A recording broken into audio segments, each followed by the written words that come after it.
Yeah, it's just about 15 minutes late. That's pretty good for us. That's on brand. Yeah. It's in our window. Mm-hmm. All right. Oh, I don't remember how to do this. Oh yeah, StreamYard. I am recording. This is what happens when we don't do this for a month. We forget all the things. Yeah. But we did it yesterday. Some of us, yeah, but I wasn't in charge then. Yeah, I watched that. That was a fun little stream. Yeah, the time went by pretty quick, but because there's all kinds of stuff. We'll continue to talk about it, I'm sure, here, but yeah. All right. Okay, we ready? Yep. Yeah. All right. Is it August 3rd? It is. Okay. It's August 3rd, 2025, and welcome to episode 287 of the Retrocomputing Roundtable. The RCR is a podcast about retrocomputer news, nostalgia, collecting, and the things of 1987. I am Paul in Boston, and I am joined by two retrocomputing enthusiasts, the first of whom is Quinn in undisclosed mountain location in British Columbia. How are you? Hello, I'm doing excellent. It's we've had a series of heat waves and thunderstorms here all summer, so alternating between them. That's been the pattern. Awesome. Yeah, it has been way too hot. Yeah, it's been a hot summer. It's been above 30 almost every day. Every day that it isn't having a crazy thunderstorm, because that's what happens when you have intense heat around here. You get thunderstorms, but it's been crazy summer. And also joining us is Blake Patterson in the DC area. How are you? I'm well. We also have had an interesting summer of weather. Today happens to be particularly nice. It's arid and breezy and pretty ideal outside. I've been running a lot of errands. Very busy day that started early with daughter about to head back to school. So it's been a busy weekend, but it has been nice dodging from shop to car and back. Very pleasant outdoor moments. So a perfect day to be sitting in a dimly lit basement podcasting. Indeed. Yeah, we did manage to take a small actual walk amongst the trees and the paths and everything, but it was good. So yes, doing pretty well here. Cool. So it's always good to remember that the frame rate in nature is excellent. It's good to appreciate it occasionally. Right. Yes. I don't know how they render it at all. It's amazing. Yeah, very powerful GPU, I guess. Yeah. All right. So this is episode 287. We've been talking about the years that sort of correlate with the episode number, which brings us to 1987. So there's a little list of things one can go through of things that happened in 1987. I stole the list. I always steal the list from the Computer History Museum and Computer Hope, and then sometimes other people have other things that they remember. But starting alphabetically, the Acorn Archimedes was released in 1987. Mm-hmm. So Archimedes is very much the British Acorn creation, and I believe the first system to use for which they built their ARM chip, which of course turned into the ARM chip that we're all using right now, and in our cars and in our watches, our toasters, and our Macs, and things like that, iPhones. That's my favorite slightly disingenuous, snarky retro fact is that the winner of the home computer wars was in fact Acorn, because literally everything that we use now has an ARM chip in it. Yes, I don't think one could argue with that.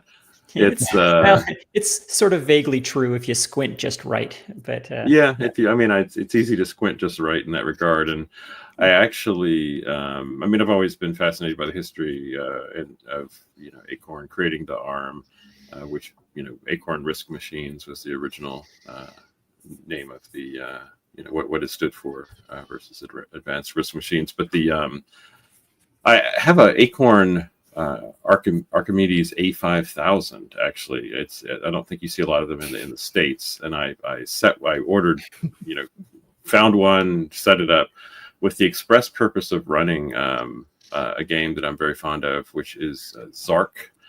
There was a version, Zark and Lander. Lander was a demo version that came with the Archimedes, and it is a more people in the U.S. familiar with Virus, which was put out by I think it was Rainbird, but anyway, it was David Braben created it's sort of a 3D filled polygon. I guess people call it one of the first 3D games. Certainly, I guess one of the first filled vector 3D games. But I enjoyed it a lot on the Amiga and the ST. But I started to I saw some videos of what it looked like on.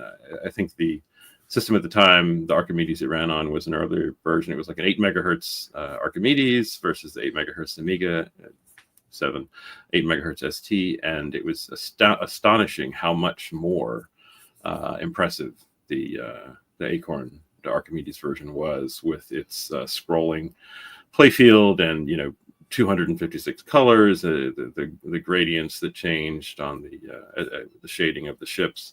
It just overpowered the Amiga. And actually, I see Paul is scrolling the Wikipedia page, and there is my picture in the page. That's my A5000. Awesome. Yeah. So apparently, my system, if you'd like to see it, you can go to the Archimedes Wikipedia page, and you'll see it open there. But at any rate, it just totally overpowered the ST and the Amiga at the same megahertz, but using one of the first, perhaps the first, I guess, RISC processor. And so it was for me, quite a showcase of the power that it brought as compared to the, what we've been dealing with at the time. But anyway, yes. So the Acorn Archimedes is very big in Britain, less so over here, and definitely made a mark in computing history. And you said when you said the Acorn Archimedes A5000, for some reason I just could not escape the jazz staple and hitting me the whatever it is, the Pennsylvania 65000. Oh yes. I hear you, I understand. I follow. Nice. Yeah, I got that. Just has okay. Perfect exact rhythm. Indeed, so of course that would be a good marketing video for them potentially. Yes, we'll have to, maybe we'll see that one day. Yes. I don't think I knew there were this many Archimedes. I knew that there was. I think I kind of only knew about the first one. I guess I didn't know there was all these other models of them. Yeah, no, I think I myself have not quite internalized the line. The whole Acorn line. Yeah, because there's the Electron or something like that, or.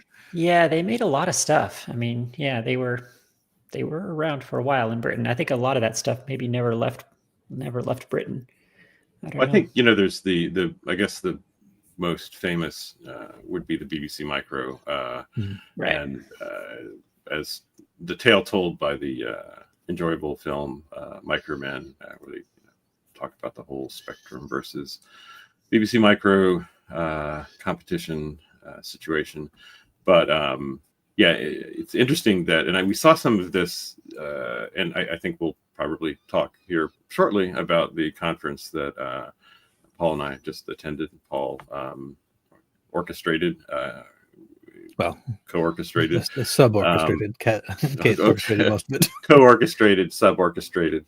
One of the sub museums within was different curators, so to speak, of the different certain sections. We spoke with Bloop from Pennsylvania. He was telling, he had an Acorn display, and one of the things on display was the, of course, BBC Micro, and talked a bit about how the BBC Micro allowed host, or rather guest processors.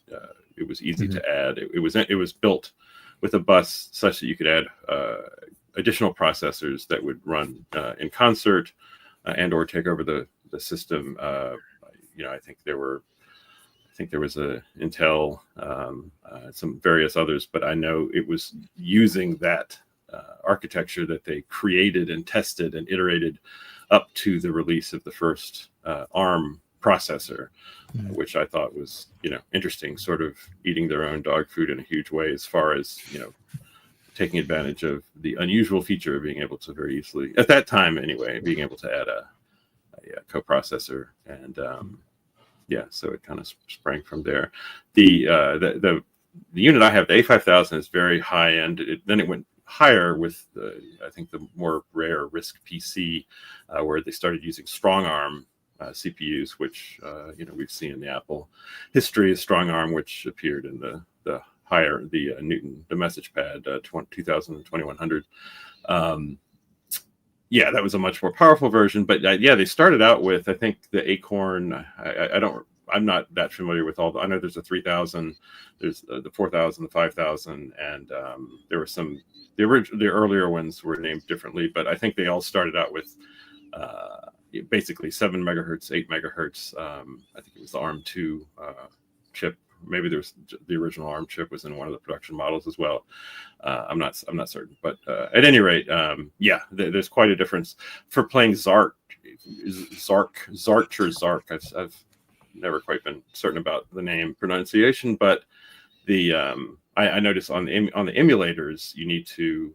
There's a ARM emulator I use more than the actual hardware to play it. A little more convenient, despite having the hardware. There's I think I drop it down to like an ARM2 8 megahertz in order to play it at the right speed. The A5000 I have is dramatically faster. So, and it's not given that it's not a system I grew up with, it gets a lot less use from me. I generally kind of doing sidebar on my little collection. I tend to only collect things that I've used, unless it's something that's so interesting that I never could spend time with that, I might try it out. But again, I don't have that personal nostalgia, so I really don't use the 5000 that much. But anyway, so there was quite a range of power, I think, and it evolved over. I think Paul's looking on for the streaming people. There's a list of dates. I think the Acorn had a run of I think it looks like the 4000 came out in 92. I don't what seems if we were late to scroll back, does the first unit, is that that's back into 87. You might 87. Not surprising, because we're on episode 287 of the Retrocomputing Roundtable. Of course, I'm forgetting where we started here. Yes, of course. That's what we're doing. Oh man. Yes, pardon me. But at any rate, so it had a decent run, and I think the RISC PC was the last iteration, which was a tower, more powerful, but sort of the end. It is sort of funny. It's sort of funny how all non-PC companies try desperately to make PCs right at the end. Like there's like an Amiga one and the Archimedes, and SGI tried it. Like all these different companies that were trying to do their own platforms at the end, all desperately tried to save themselves by making a PC, and nobody cared. And I think the RISC OS, which is the operating system, certainly had some standout features. I know. I believe it's the first operating system that I noticed had anti-aliasing on its font rendering, which really gave it a nice look. While other systems like the Amiga at the time didn't actually, I guess, didn't have the hardware horsepower, perhaps. Just sounds like a flex to me. It's like, it's a quick to render that out. We're going to draw it softly. Yes, draw it softly and powerfully. But it lives on, as I understand it, and I think that was kind of one of the rallying cries when the Raspberry Pi first came out. It was sort of backed by the BBC in to some degree, as I recall. And there's a version of RISC OS that will run in modern fashion on that hardware. I haven't really followed. I remember when it first came out, people were running it, and I was looking at videos. I haven't followed. I use my Raspberry Pis for very specific needs that I've got to fill. I've never really played around with that, but I think you can do a decent amount of stuff on RISC OS on those devices today, which of course are ARM powered. I feel kind of guilty about like the mundane tasks I make these poor Raspberry Pis do. It's like it's like the depressed elevator or the Marvin the robot. Like Marvin the robot, yeah. I think about that a lot, like the amount of horsepower that we throw at trivial tasks nowadays. Like when you look at a Raspberry Pi that we use to turn on a light bulb or something, and it's like more powerful than the first 10 computers any of us owned combined. Oh yeah. It's depressing in a way to past me, but also I guess the future we wanted. Like we wanted computing to be so cheap and disposable that you could use any amount of it. So I guess we got what we wanted. Mm-hmm. Mm-hmm. Yeah, there's not a lot of sort of regal, impressive thrones upon which my pies sit. They're sort of duct taped behind a shelf with power. So while they're actually, this is replacing a wireless audio point. This was fine. Duct tape it back there. Never think about it again. Yeah. There's something very cyberpunk about it. Like this idea of computing hardware is just like scraps of garbage that you epoxy to the back and plug it in, and it does stuff. And that stuff's just stuck everywhere in the modern world. Like that was the cyberpunk dream there for a while. Yeah, I guess that's. But with neon. I'm briefly sharing my screen here. I was a blog post I did quite a while ago. My fondness for virus and Zark, as I mentioned, is great. And there was a little video I set up that, for the purposes of comparison with kind of the platform capabilities, I had two videos running side by side. For some reason, it's not loading right now, but it is a comparison of the Atari ST version, which ran slightly faster than the Amiga version, next to the an emulated Acorn Archimedes. And there we go. So I think for those watching the stream, it is kind of shows a difference in color, the shading, the speed. The Acorn Archimedes version is on the right, and that's emulating a 7 or 8 megahertz ARM2, and then that's an Atari ST. I'm running on a 4 CPU PC with 2 emulators. I think they have enough. That system had enough horsepower that the emulators were definitely running, at their full target speed. And anyway, if you're into the games, it's a kind of a telling comparison. But impressive machine that came out in a pretty early year for that level of graphics rendering. But I didn't really. Right. It's enough audio sweetening I need to do. I feel like Acorn was kind of like Britain's Amiga or Atari. Like they were not the most mainstream brand, but they were doing the most technically interesting things and are kind of underappreciated probably because of it. Mm-hmm. Like they were never going to be the PC or the Sinclair of Britain, but like everybody was buying Spectrums, but everybody should have been buying Acorns. Yeah, I think the Acorn priced it. The BBC's adoption of it as the standard, British educational computer certainly helped the early, the 8-bit BBC Micro. But the unit itself was, I think fairly pricey compared to like a ZX Spectrum or even I guess as you mentioned earlier, the Acorn Electron. That's why that appeared less capable. Yeah, I think the BBC Micro helped the company, but I don't think it helped their brand, because I always forget that Acorn made that. Like I almost cited it earlier in this conversation as competitor to Acorn. Like, oh, they didn't succeed because the BBC Micro was so popular. Actually, no, that was them. And if I hadn't seen Microman, I might not even have known that they actually were the ones that made that. And how mad Clive was about losing that contract, but yeah, I don't know. They seem to struggle to build a mainstream brand, and they never got any traction outside of the UK, of course. Yeah, from what I can tell, despite Clive's disappointment in missing that BBC win, everybody seemed to be using the ZX Spectrum. Like that was the go-to. Yeah. And it was quite cheap. But anyway. Yeah.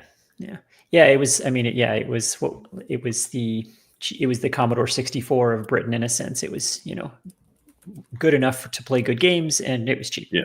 That was 99% of all anyone cared about.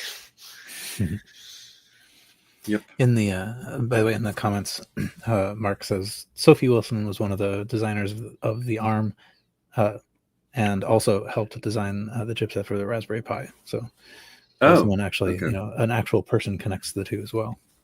I did not realize that. That's cool.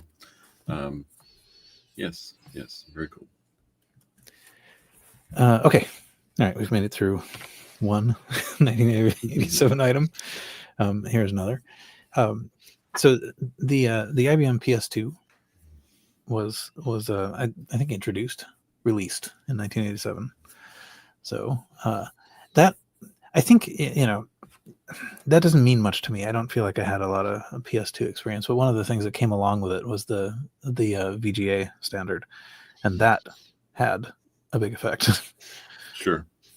Classic IBM. The machine totally failed, but then everyone stole their standards and ran with it. Obviously, the PS2 mouse and keyboard, which was the standard before USB for decades, was from this machine as well. So yeah, this machine had an enormous impact on the industry and zero impact on IBM's sales success. Yeah, that's true.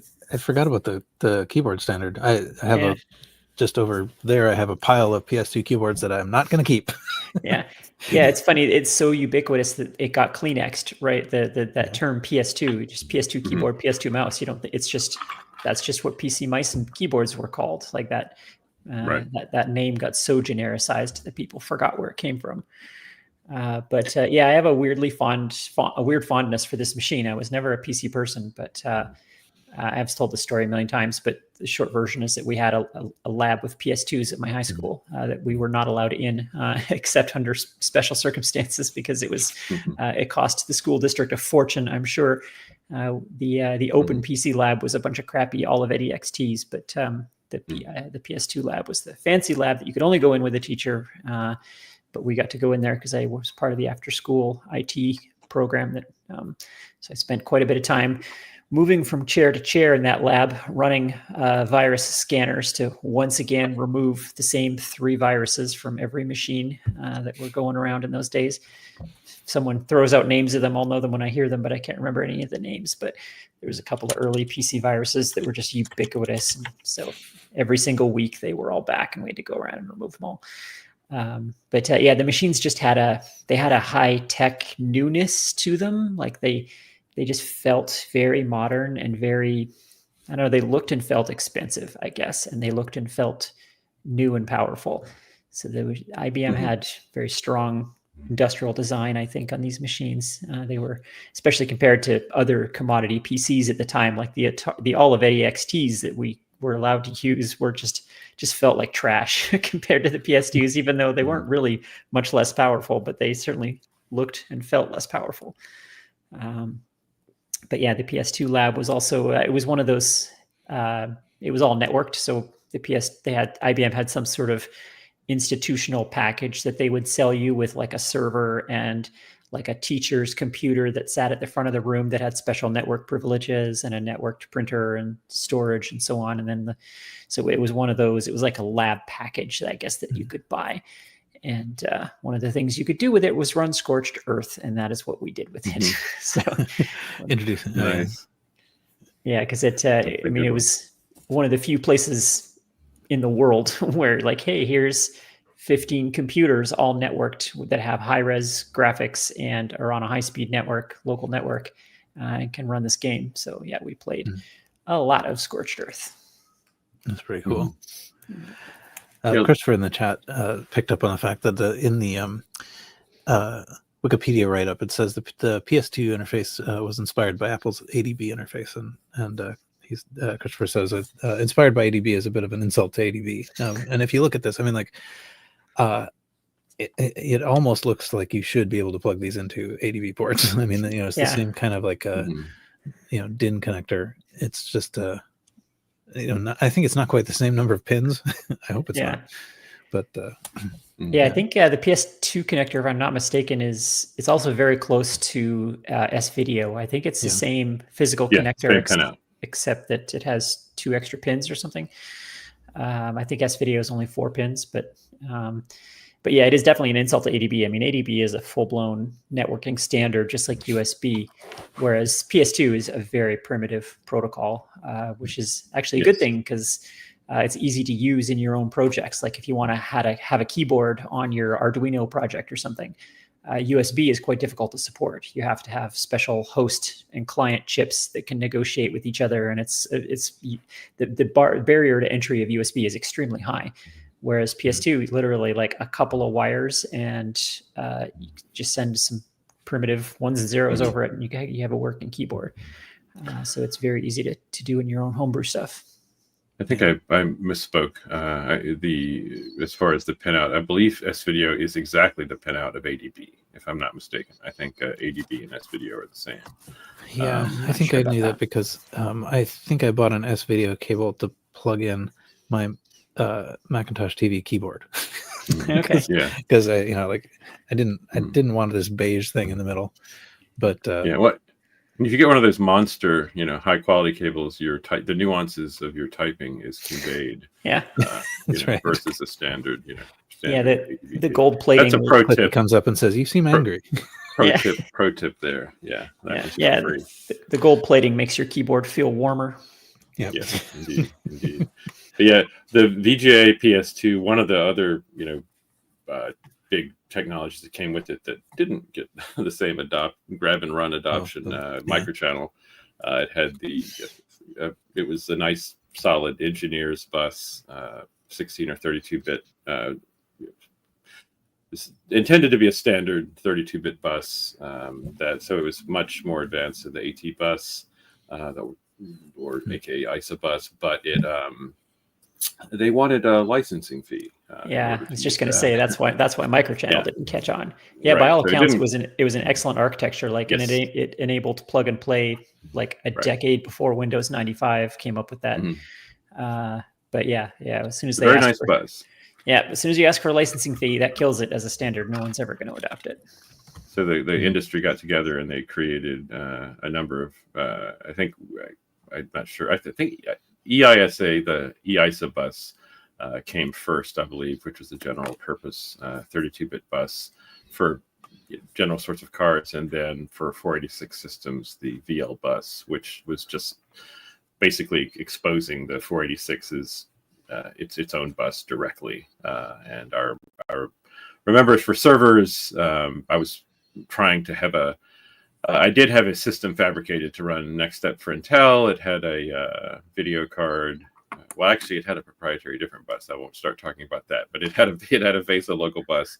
But if you wanted to really go server heavy, with data I/O for your next fabricated machine or any server, EISA was that slot to use. That was basically the industry's response to microchannel. It was that weird slot that was compatible with ISIS cards, but it was deeper. And so if the newer cards had more dense, a higher number of pins, but they were lower down on the edge connector. So you pushed it further down into the slot and it would engage the extra. It's kind of a weird thing. You could put ISA cards in there. They only would go so far down. And then if you had a longer EISA, it would then touch the deeper hidden connectors. Kind of clever. Yeah, it's actually kind of a good idea for compatibility. I've never owned or known any, friend or individual private person that had an EISA system that was a little more hardcore for server level stuff. But not microchannel. Everyone backed away from that. So despite it being a nice bus, but not free. So. Yeah, I'm sure. I think IBM was desperately trying to find a way to keep making profit in this commodity PC hardware era. And I think since they knew they weren't going to be able to compete on systems, like on actually selling computers with the likes of Compaq and everyone else, then I think they were trying to felt like they could be Sony, like, right, let's create standards then, and everyone will pay us to use them. But that didn't work out so well either, because turns out other people can make standards and they're free. Right. I do have one standout memory I think the base unit, the Model 25, which is sort of the all-in-one. They had a color version of that, which was the common version, and it supported on the low-res, the VGA modes. There was MCGA, which is what most of the games were, 320 by 200 by 256 colors, which was big at that time. 256 colors on screen out of, I think it had 262 million palette, whatever power of 2 that is, but I recall seeing a slideshow on it in the same dealership where I had bought my Amiga, and they had Amigas still on display, running their best. And the 256 color digitized actual pictures of a rose. There was a field in Scotland or something. It was astounding to look at VGA for the first time. Well, VGA 3 at the low res version of VGA. It was one of those sort of transformative moments because it was hard to believe that I was looking at that. I just remember that that was definitely 1987. So yeah, that always stayed with me. I can picture the desk that computer was sitting on, but really was impressive. And they had a nice, those systems had a nice non-reflective kind of a textured glass on the built-in screens. Very, very nice. Those PS2 monitors were really nice. They looked they looked really good showing to Scorched Earth. Yeah. Yes. I mean, if you've never played Scorched Earth with like 10 people, it's amazing. I mean, I don't know how you would do it nowadays. Maybe the modern version of it supports internet, but if you pretty much had to have access to a high school PC lab to play it that way, but it was pretty awesome. More enjoyable on an elegant PC. Exactly. Yeah, it was the best possible use of a $2 million IBM PS2 lab. Yeah. I took all the computer classes too, and the typing class in high school, and none of them were held in that lab. So I don't even know what they used it for. I just know that they kept the door locked and we weren't allowed in it unless the teacher was present. But all the computing classes were on the Olivetti's, the Pascal class and the typing classes. It was weird. Speaking of Olivetti, I was when you mentioned this before. So a couple times before we've talked about the program 101, which is like this very early kind of like cash register looking programmable computer from Olivetti. I think it's I forget what the year is, but I mean it's like super early. Considered to be among the earliest personal computers. Mm-hmm. But they're super rare, right? I mean, like you don't see them on eBay. You can see little documentaries about them. The System Source had two. Oh wow! So there was one in the display, and then there's like another one on a shelf somewhere else.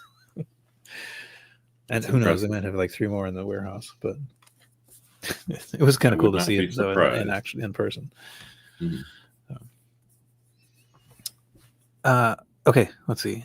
Also, I don't know. I'm not estimating the sort of magnitude of significance of these things, but also Perl. I don't know. I guess the first version was released at the end of 1987. Larry Wall wrote Perl in many different ways, I guess, or whatever, however that goes. Like, the beauty of Perl is that you can do the same thing in like 9 different ways. Yeah, I had a real Perl phase. I was really in love with it for a while. And then the love affair ended when I looked back at code I'd written like 3 weeks ago and couldn't understand it. And I'm like, oh, okay, this is Perl has jokingly been referred to as a write-only language, which I think is fairly accurate. I also there's a certain beauty to it. It's like someone like he sat down and was like, regular expressions are pretty cool, but what if we just kept going and just made them everything? Because it really is just regular expressions, but like Turing complete. And it's just there's a beauty to the density of what you can like achieve. You can write entire algorithms with a couple of characters, and there's not a lot of languages that can do that. But it sure is hard to actually use it in a maintenance kind of way, in a long-term kind of way. I got into it when I was doing IT, and so for writing little text parsers and that kind of thing, it was super handy and efficient. And this was kind of before Python, so there weren't a lot of other choices for this kind of thing. It was sort of this or shell scripting. I mean, compared to shell scripting, Perl was a miracle. So I think that's why I liked it so much. One of the jobs in my career, I ended up working at this company for almost 10 years. But when I was hired as a developer, back-end developer, there was maintenance needed right quick and powerfully on this code that had been written long ago. And even though Perl wasn't part of what I was going to be doing, it was actually ended up doing Cold Fusion for most of those 10 years, of which I'm perhaps oddly fond. But I had to hit the ground running really hard for about 10 days of nothing but Perl. And, I'd done a little bit of it outside of college, and so I remember running over to, my wife worked 4 blocks down the road in DC near the borders. I bought the Camel book, I think, O'Reilly, came back and was like, okay, let's brush up on this, and got it done. But yeah, that wasn't really wasn't what I was picturing as the start of the new post. Perl. And Perl is the language that, I mean, you've said the same thing in different words, but yeah, I think if I encountered, Perl written by anyone else, it's almost indecipherable. But when I think about it, Perl written by myself more than a week ago, also basically indecipherable. So really, I guess it's just a Perl thing. Yeah. Writing it is an interesting exercise because I think it's the ratio of thinking to typing is completely reversed from any other language. Like most languages, you think for 10 seconds for every minute of typing that you do. Perl, it's like you think for several minutes for each character that you type. Because you really like, should this be a backslash? What does that imply for the rest of this line? And then, okay, that needs, like you can literally sit there staring and thinking for a long time and then be like, okay, this should be a caret. Okay, caret. And then now, should this be an asterisk or a backslash? Let me think here. So that was part of the fun of it. It's sort of like, like solving every single program is like solving a puzzle, which is, not good for getting things done, but it's fun. I think I talked about, at some other point, I must have brought this up, but I have, my experience with Perl is through this TV database parser thing that I wrote, which, the short version of the story is essentially that I recorded a lot of TV onto videotapes, and I had such an elaborate production that like I had 3 different VCRs, all their programming slots were set to something, and so they would independently just like record the thing, and I needed to sort of like I would intercept the TV guide's output, like I would get mailings from I think TV Grid was the name of the service, and so it would like send me what's coming up, and then I'd use the Perl script to like parse it out and say, all right, well, like these are the programs I care about. This is the episode name. I already have that, so I don't need to schedule it, or I need to schedule that, or there was an error in it or something. Wow. And so it would wind up. So if this is a let's see, this is a day template. Let's see, what is today on the Internet Archive?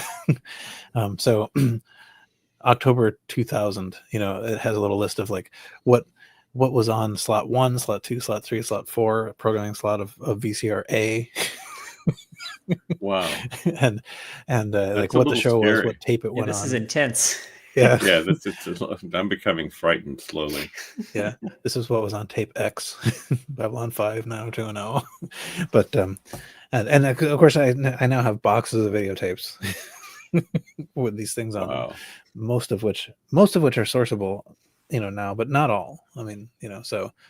But anyway, yeah. So this was perfect for Perl, though. I mean, like this is exactly what Perl does well, is like parsing these things and sort of like doing that kind of manipulation. So for sure, yeah. It was it's almost. It's to be able to tell the story is almost why I did this in a sense. Like it's way over the edge, but still kind of amusing. Wow. So. Anyway, okay. But yeah, it's probably true. Oh, and not only that, I think I wrote I had a Palm 7, which was the one that had the like little radio antenna, and so I wrote like a Palm app that would let me access the database. So if on the train I needed to see what tape Ellen season 5 episode 14 was on. You never know when you might need that information. Yes, that's right. Wow. Anyway. Yeah, so you've done some Perl. I've done some Perl. Yeah. That's to be sure. Wow. Okay, let's see. Next thing, HyperCard. I think we talked about HyperCard fairly recently because Bill Atkinson passed away fairly recently. Right. So we probably don't. But 1987 was the introduction of the initial release of HyperCard. Mm-hmm. This is one of those things that's everything's always earlier than I think it is, and I was surprised that HyperCard was this early, because it doesn't seem like Macs were really powerful enough to do it until a couple of years later. Like I kind of feel like the Color Max that came along later, like the LCs and stuff, was kind of the sweet spot for HyperCard. So yeah, I'm surprised it was 87. But the And the SE30, GS eventually got it. It did, Yeah. yeah. the SE30 was pretty powerful, and I think that was right. Yeah. Like I had an SE30, and I had a friend with an LC, and the LC was just painful to use. It was just way too slow. Yeah, that's true enough. The LC, but I feel like the SE30 was sort of an outlier. Like it was weirdly powerful for the time period, Yeah. and for that era of 9-inch monochrome Macs, it was weirdly powerful. But I don't think of HyperCard as being a good fit for those little 9-inch monochrome screens. Yeah. Oh yeah. Okay. There we go. Also, so what I wrote in the show notes is that CompuServe introduced a proprietary graphics interchange format. Great. Took off like gangbusters, like a gift to from the online world. Yes, a gift to the online world. Yes. But anyway, this format debuted in 1987. I remember and still in active use today. Yeah. I think it's not. It's no longer like proprietary, right? I mean, like it's no longer. CompuServe owned the rights to it for a long time. I don't imagine they were succeeding at collecting royalties on it because, that format went wide immediately, and it's a really good format for low bandwidth applications. So yes, I mean, as soon as the early web came along, it was such an obvious fit for the early web that I'm sure CompuServe lost control of it very quickly. Yeah, with the early web, as you mentioned, I remember being in web development from quite a while ago.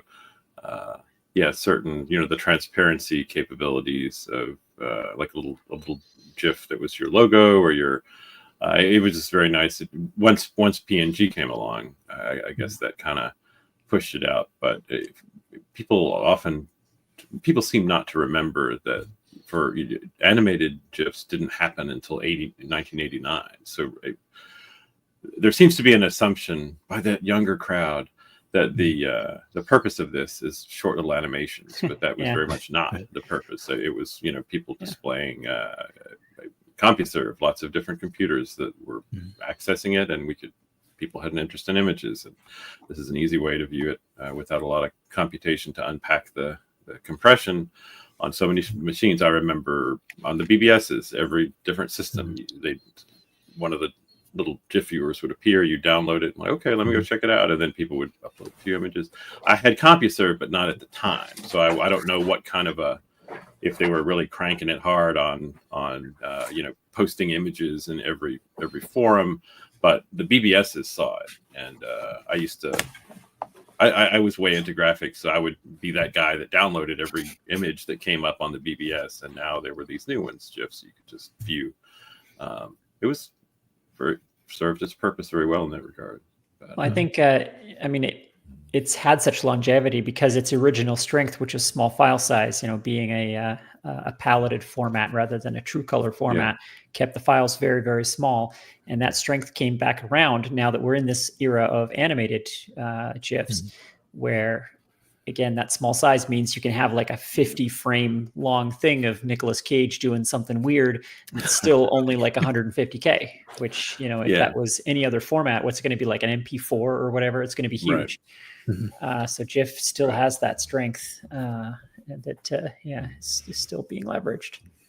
And if it was, if for, again, JPEGs make a lot more sense for photographs because the nature of compression and the size involved, but for logos and icons and things like that, almost always what you were trying to render did not have as many as 256 colors. People were generating these things in Illustrator, things like that. They really weren't super high color.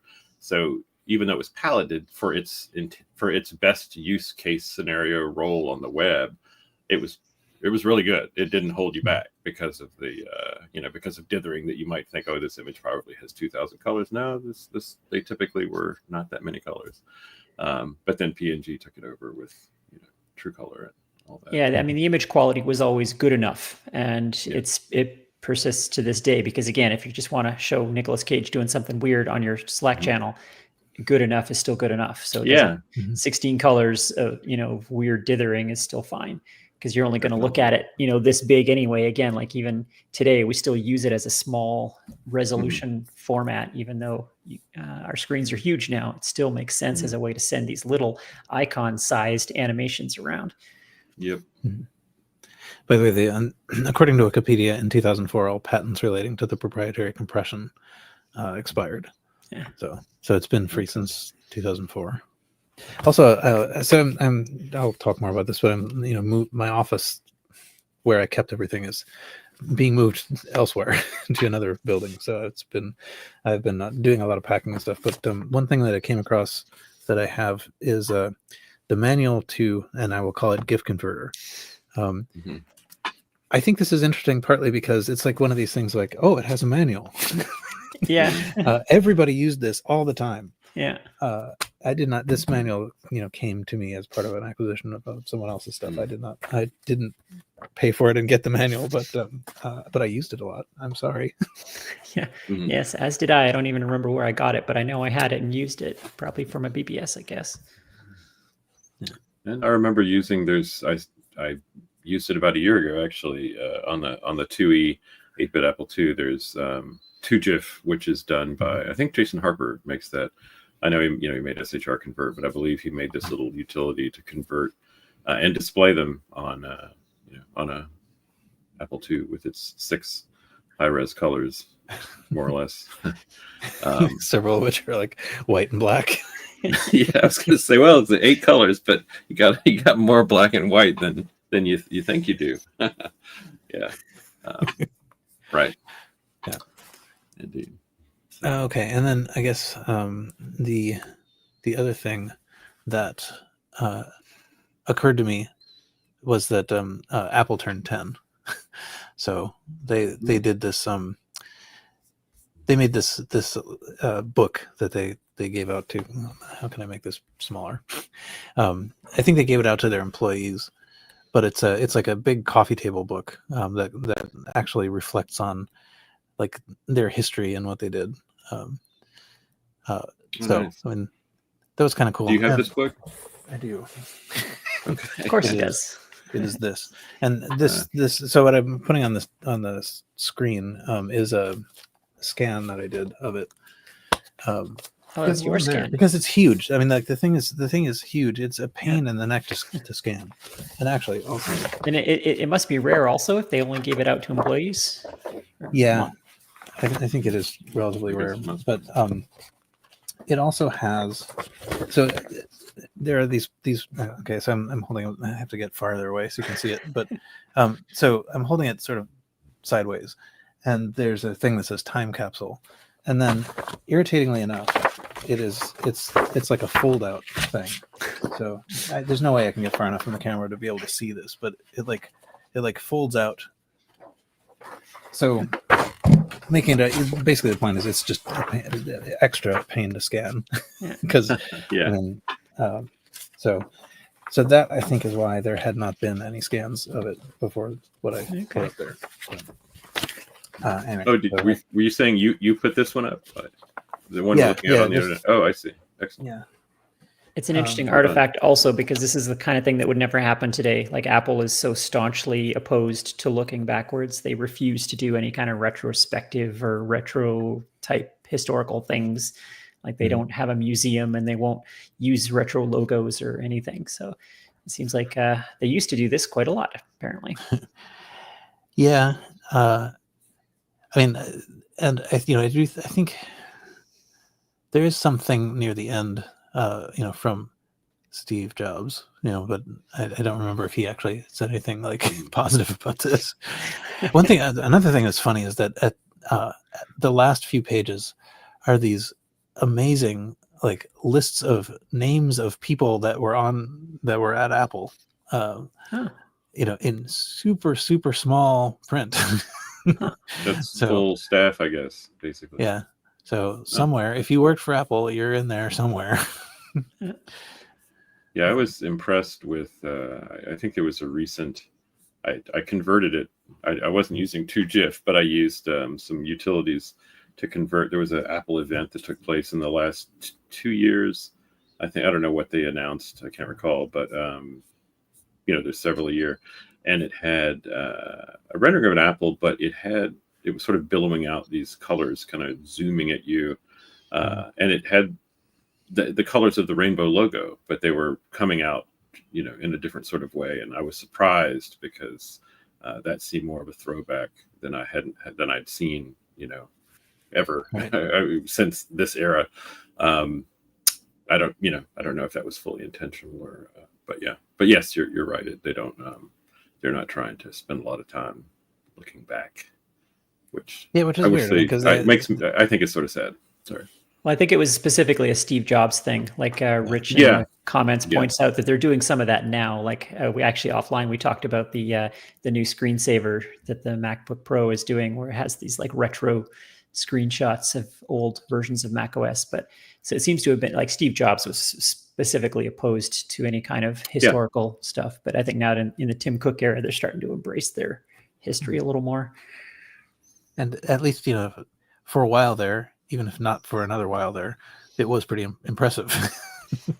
Yeah. So, I mean, like, it's kind of worthwhile pointing out that, like, all of your parents grew up playing Oregon Trail and school. Yeah. Yeah, as long as they don't talk about the 90s, then Apple's history is charming and nice and fondly remembered. Right. Exactly. Okay, that was all I had actually in the list that I created for 1987. Any other things anyone remembered? I don't think so. I think, I don't think so.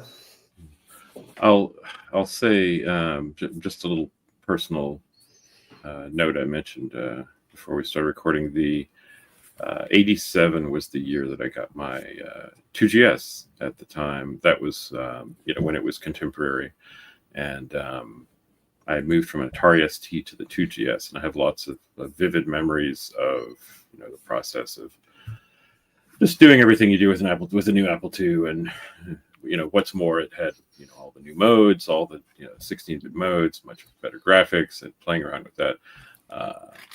I consider that to be one of it might be actually the most engaging and enjoyable new computer acquisition that I've ever gone through. Like, it was so much fun even though, I mean, arguably the Atari ST was rather more powerful than the GS I was moving to, and I'd had an Amiga before that, so I was jumping all over the place. But it was just a very, very pleasant time learning and seeing all of the new little software that was coming out, showing off what the system could do, because it had not been out very long.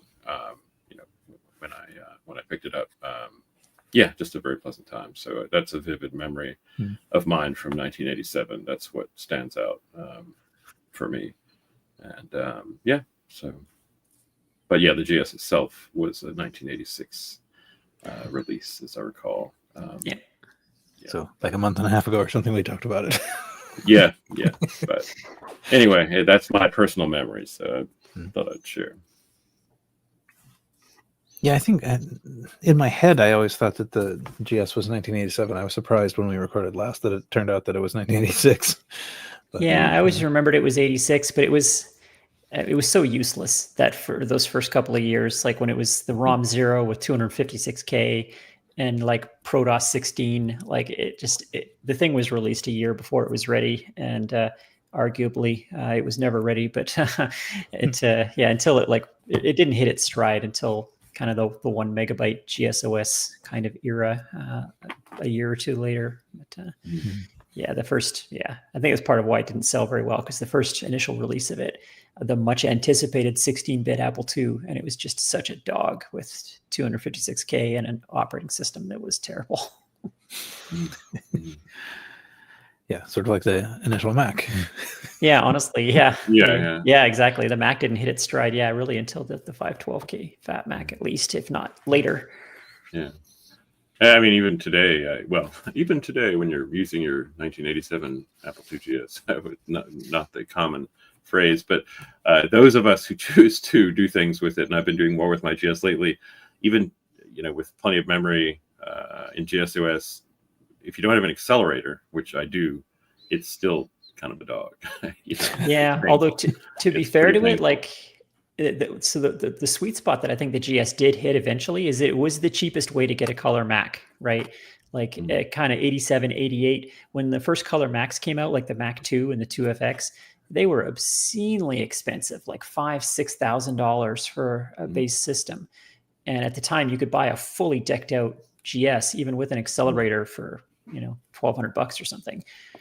So that was I know multiple people who described it that way, that it was their low cost color Mac, basically, because it had ClarisWorks and it had all the same applications as the color Macs did, but for like literally a tenth of the price. Those early color Macs were just, even for Apple, the pricing on them was insane. Yeah, and the GS Finder beat the Mac to color, actually. Yeah, exactly. Yeah, it was the first Apple to have the actual color logo in the upper left corner of the screen, which we now ADB. Yeah, and ADB, first ADB. First ADB. It's funny. And the best keyboard Apple ever created. Yes. Oh yeah. In my opinion. Yeah. Even when I went to the Mac, I kept my GS keyboard and I used it all through the ADB era because it was better than all the Mac keyboards. Yeah, I love that keyboard. Yeah, so good. All right. Let's see. So I guess we can move on to items of interest and news, which always seems like sort of a thin wall between what we were talking about and what we will be talking about, but just nothing particularly 1987. And now for something new. Yes. Yeah, let's talk about old computers some more. Yeah. It's a segment. So let's see. I guess I'm first, right? Sure. I mean, Blake, did you have anything you wanted to put in there? No, I was going to say today's been a crazy day. I'm very ill prepared. I'm afraid. So, no problem. Yes, please lead the way. Okay. I mean, I'm not particularly prepared about this either, but anyway, whatever. Commodore has been bought now. I mean, like we were talking about this going to happen in the past, and I guess now the purchase is finally confirmed. So. Commodore International Corporation has now completed its acquisition of the original Commodore brand. It has been announced, and then there's a press release, and a bunch of things are, whatever included in this. This is, I mean, as we're recording, this is relatively breaking news. This was like yesterday. Actual news. Yeah. Mm-hmm. In 3 months when this recording comes out. Yeah, exactly. But yeah, I mean. So we'll see what they do. I mean, I don't know exactly what the plan is, if they're actually going to move forward with something. But what I was hoping was that they would come back, with the new version of the Commodore Colt. It's a PC compatible, attempt for Commodore to stay alive. Yeah, I think the community is skeptical of this guy. What he's essentially promised initially is that he will license the brand to hobby projects for cheaper than the other company was doing.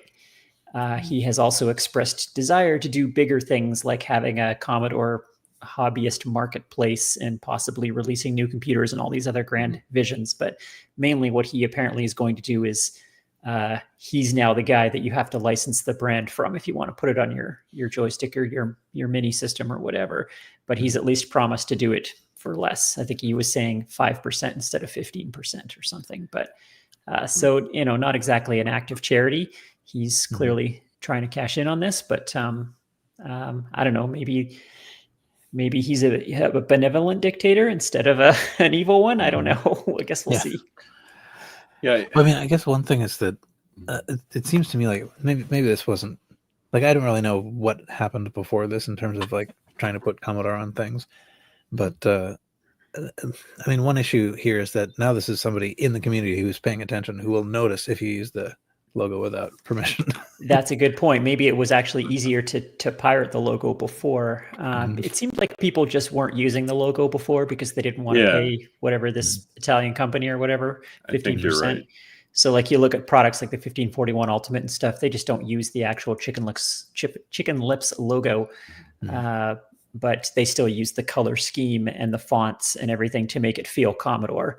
Yeah. But and I don't necessarily see that changing. Like, who cares if your 1541 Ultimate has the actual chicken lips on it? I don't know, because like I said, it's easy to make something feel Commodore in the same way that modern Mac peripherals all feel Mac without paying Apple anything. Like they make them silver and they they make them white plastic and roundy or whatever, and they feel like a Mac thing, but they say Belkin on them. But I don't know. I will be interested to see if anything happens with this, but it's an interesting point that, you won't get away with it now for sure, because this guy's going to notice because he's in the community. That's a funny point. I think, as far as how important is it that you don't have the chicken lips on your 1541 Ultimate, to me, absolutely unimportant. Like I wouldn't personally feel, better about, Commodore, Atari, or Apple vintage things if it has a, some kind of a logo that looks like the corporate logo. I don't care at all about that. But I mean, then again, it can be used in strange ways. I think, as we talked about at our gathering last weekend. I mean, Atari's selling, whiskey tumblers with the logo on it, which is literally something that's happening. I was like, okay, I'll just buy one of those and go Atari, or boo Atari. But I mean, that stuff can be fun if it's done well. Sure. Like I wouldn't mind a pint glass with the Commodore logo on it. Like that's kind of a fun thing. But it's very easily turns into shovelware if you get too crazy with it. Yeah. So as far as this guy is on, online on YouTube, Perry Fractic is his handle. I first encountered him about 3-4 years ago on YouTube, and I subscribed, and I've seen some of the things. He's actually made some interesting discoveries. I think he was the person that ended up with the Amiga 2000 that had mock-up lightwave 3D Titanic scenes while they were filming Titanic, and they mocked up some of the scenes on an Amiga, and he got hold of that and they restored the hard drive. A lot of the smaller things he's done, he certainly talks with care and passion about his time as a user of the Commodore as a kid. And I feel like, I think long before, I don't think he's always been working towards this. It seems like he's been, very much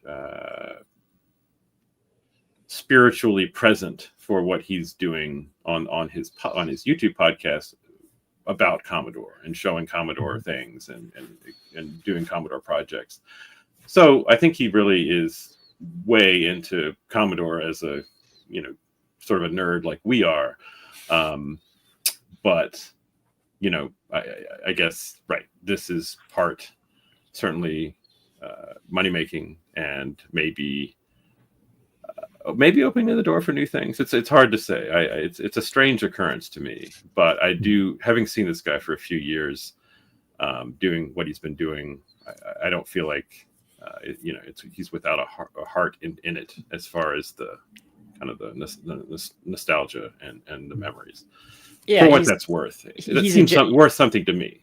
Yeah, he's a genuine fan, which I think counts for a lot. So he's not gonna be. That's what I'm trying to say. Yeah, this isn't a cynical business move like it could have been. So I think that's reason to be cautiously optimistic, but I think we just won't know until we see. Yeah, and we'll see. We'll see. I mean, for what it's worth, I don't actually Commodore, as in whatever incarnation it was when they released a Commodore 64 looking PC, that runs Windows or some Linux version, or I think it'll boot into Linux with right into a Commodore 64 emulators, things like that. That doesn't tickle me at all. Those things, that doesn't do anything for me. Like if Atari started creating, it looks exactly like an Atari 520 ST, and it boots Linux, and it or it'll boot Windows. I don't know. I don't care at all about that. I mean, apparently others do, but so I'm hoping that's not. If something's going to happen, I'm hoping that's not all that happens. It's like, here's another Commodore that it's a higher end PC inside the case. Oh, and it has it's built into the ROM of the BIOS of this is a Commodore 64 emulator or something like that. I don't know. That doesn't do anything for me. Yeah, I think that speaks to part of the problem here, right? Like in this guy's defense, what do people actually want? What's he going to do? Right. Like if he starts releasing new mini systems that are just the same as the other ones, people are not going to be happy with that.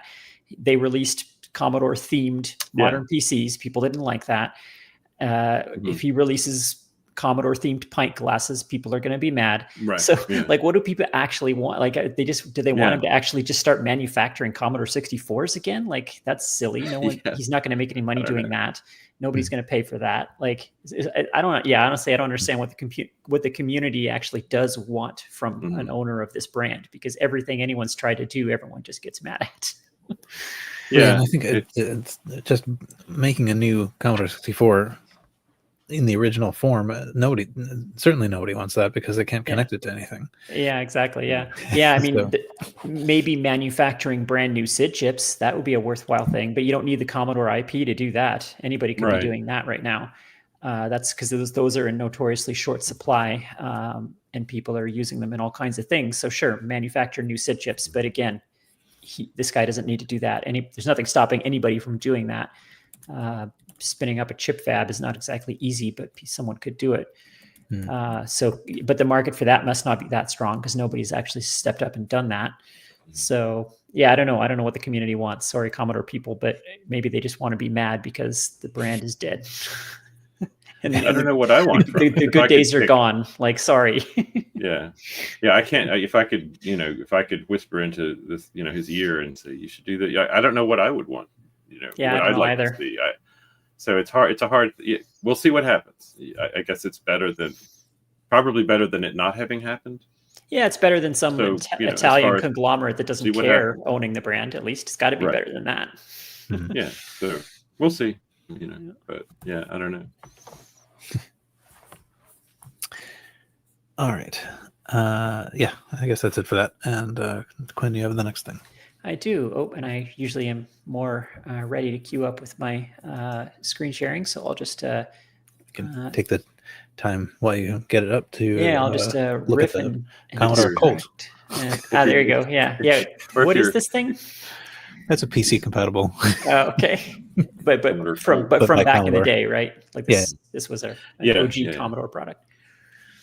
Okay, that's funny. Yeah. Well, like we were talking about, everyone tried desperately to make PCs at the end, hoping Atari did it too. There was an Atari company. PC. Yeah, there's an Atari PC. Yeah, that's pretty funny. Wow. All right, so the thing that I have, which is much cooler than it sounds like, and it's actually on theme for our episode, which I definitely planned. So this is Tetris in a single line of code. So there's on the stream, I'm showing a screenshot of it over on Hackaday, which is the only place I could find screenshots of it.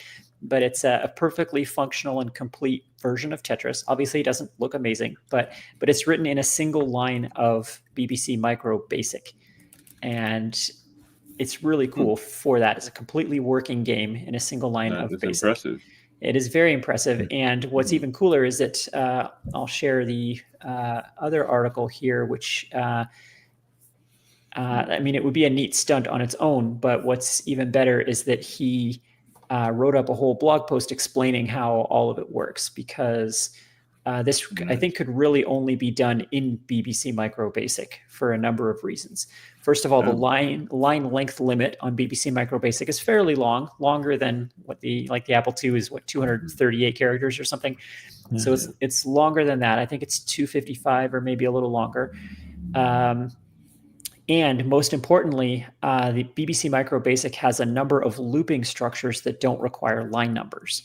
So it has a repeat until, for example, which very few basics do have any kind of way to do looping. And if you can't loop, then you don't have a game. There's no way to make an interactive experience without loops.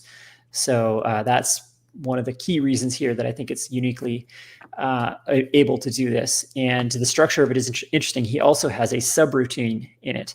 And subroutines in BBC Micro Basic do require line numbers like anything else. But this line of code is line 0. And so this code is its own subroutine. So even with the features of BBC Micro Basic that enable this, it was still an incredible feat. To make this program its own subroutine is pretty amazing. And there's a lot of little tricks in it that he explains all in this blog post. Like you'll see the word gosub false in there, which seems like a very strange line of code, but he does that because false in BBC Micro Basic tokenizes as 1 byte, whereas gosub 0 tokenizes as 4 bytes. Because it's 4-byte line numbers. So little things like that he explains. Cool. And there's also some other things like BBC Micro Basic can parse keywords without white space. So you'll see like return else just mashed together as one word, and the BBC Micro interpreter can parse that, which again, most basic interpreters require white space between keywords or some other character between keywords. So it's just, it's really cool, and really could only be done in BBC Micro Basic. But because of this blog post, because most of us have never seen BBC Micro Basic, let's be honest, and it would be just a weird thing to look at without this blog post that explains it all. He explains BBC Micro Basic and why this is possible, and all of the graphics functions that BBC Micro Basic enables as well. Like you couldn't do this in Commodore Basic, even though Commodore has nice graphics. None of it's accessible from Basic, right? Without a lot of peeks and pokes and other shenanigans. Whereas BBC Micro Basic actually supported all of the cool graphics and sound of the machine. So again, that all enables this. So just really cool. And wow, he has that is really cool. Yeah, and he has a nicely formatted version of the line of code, so you can see it as structured code to actually be able to understand it. So I'm showing that on the stream now, and you can see there's multiple repeat until loops and stuff in it, and there's if then else statements and all kinds of stuff that, again, BBC Micro can do all of that without line numbers. So that's what makes all of this possible. So, go sub false. Yeah. So go sub false. That one I read the article just to figure out that line. I'm like, what kind of basic is this? That's a nice one. That's a nice find. I like that. Yeah. So I think my understanding of it is that the line limit on BBC Micro is not a character limit; it's a token limit. So that's why he does the go sub false thing, is because you can use 5 characters as long as it only tokenizes to 1 byte. You get more length out of your line that way, as opposed to like AppleSoft Basic, for example, where the limit is the number of characters you can type on a line before the buffer runs out. So I guess the input buffer must be long, but the code length limit is set by token count. So really cool. And he explains how he engineered this thing to be its own subroutine and everything. Definitely worth a read, even if you have never touched a BBC Micro. Nice find. Yeah, that's cool.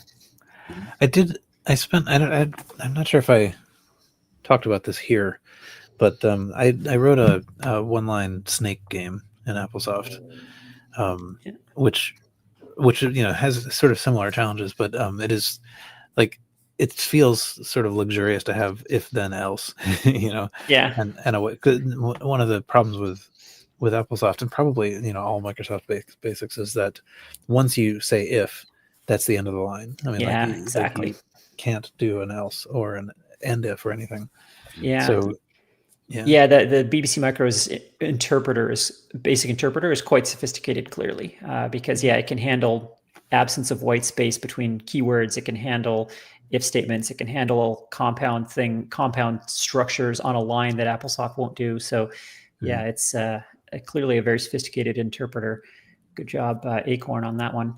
Really neat to see that thing. It kind of makes me wish I'd had a BBC in the day, because those limitations of AppleSoft certainly frustrated me at the time when I was before learning assembly. I was like all of us. I was trying to push BASIC as far as I could, and was constantly running into stupid walls, like the lack of proper looping structures and the other weaknesses that AppleSoft has. Yeah, it seems like a nice machine. What I did with the 6502 as well. Sorry. And the tube coprocessor, but yes, the tube. Right. What I did for looping, in order to make this work in one line, is just do like for x equals 0 to 1, and then I would so I did my own sort of like while loop. I would just reset x back to 0, and it would do it over. Yeah, that's a good trick. Time to quit. Yeah. So it is possible to do. Maybe you could do. I don't know if you could do. I suppose you could do nested loops. Yeah, AppleSoft, and again, maybe all Microsoft basics is interesting in that, like, when you say next, if you could put the variable name after it, but you don't need to. It just like figures out like what level loop am I in. That's what I'm nexting. Yeah, it always nexted the innermost loop that it was still in. Yeah, the variable name was actually ignored. Yeah. Okay, let's see. I think that's it, but that's all right. We've been going for a while. So now it's time for a word from our sponsor. Who knows what And I that think- sponsor will be? Yeah, maybe a And I baby guess smucker towards- ad. Indeed. Towards the end, we could talk about Internet Hello a little bit. Yeah, I mean, I You mean, I think, suppose possibly this Maybe would be just time. direct people to that stream rather than us recovering all that ground, Yeah. Okay. Yeah, because it's Yeah. going to be a lot of. It was great because of the people, you know. Yeah. yeah. I mean, think we should bring it up. Yeah, I mean, I think the in this context, one of the things that is most great, I suppose, is the museum. Yeah. Yeah. Well, however you want to go with it. Yeah. I mean, if people want to hear what the event was like, I think that the stream you guys did yesterday Yeah, is the stream. Yeah. covers that much better than we can. So might as well just Yes. point people at that. That's true. I wonder if I can find it. In it. Hello. Yeah, okay. I did find it. I was when you kept saying you both started talking about Chicken Lips logo. While we were doing that, then we had a pause while Quinn was trying to find. It was all I could do not to throw up Earl's Oh yeah. God, organic generated chicken, thing. I've worked- organic two-headed chicken that Paul. I realized Paul is very unfond of. Paul I am actually also deleted it extremely from the chat. unfond of that. I have worked very hard to scrub that Paul from my deleted memory. that from the chat. Yeah. Oh. Oh, don't look at me. It's Earl. Yeah. Retro Bits brought that into creation. Yeah. I had to bleach my brain. I wish I could unsee that. For the stream in our private chat, Earl, one of our co-hosts who's been absent for a while, did an AI slop render of what the Commodore logo would look like if it was a real chicken, and it looks exactly you can guess like you can guess what that looks like, and it's has two horrifying. beaks. And Horrifying. I printed it out in color and laid it on my daughter's pillow. Like after we talked about it, and I heard her scream when she went to bed. That was, and she was like, "What?" I was like, "Oh yeah, that's." Jeez. She's like, "Is this from your people?" I was like, "Yes, my." All right. Well, I'll start the GoFundMe for your kids' therapy. Jeez. Yeah. Ugh. All right. Yeah. I guess we can be back. And we're back. So the host retrocomputing gift idea this time is the book how the Apple II Age, How the Computer Became Personal by Lane Nooney. This is inspired somewhat. So we did some time ago. I'll probably find the reference at some point. We in fact I believe it is we three had an episode with Lane when this book was announced. So a rare interview episode of the RCR. Yeah. But as far as I can tell, somehow we didn't actually make that the gift idea. So this is probably not a duplicate, but it's the rationale, or at least the inspiration for this, is that we just recently, some of us, Blake and I, were at this gathering, Init Hello, at which Lane was the keynote. So we got a chance to see, Lane present the concepts, some of the concepts from the book at this Apple II gathering. So if you want to see that keynote, there's a video for that. And if you want to read the book, there's a book for that. And actually, we did, Blake and I and some other people from the, who were there at the Init Hello conference, did a sort of a wrap up kind of thing yesterday as we record.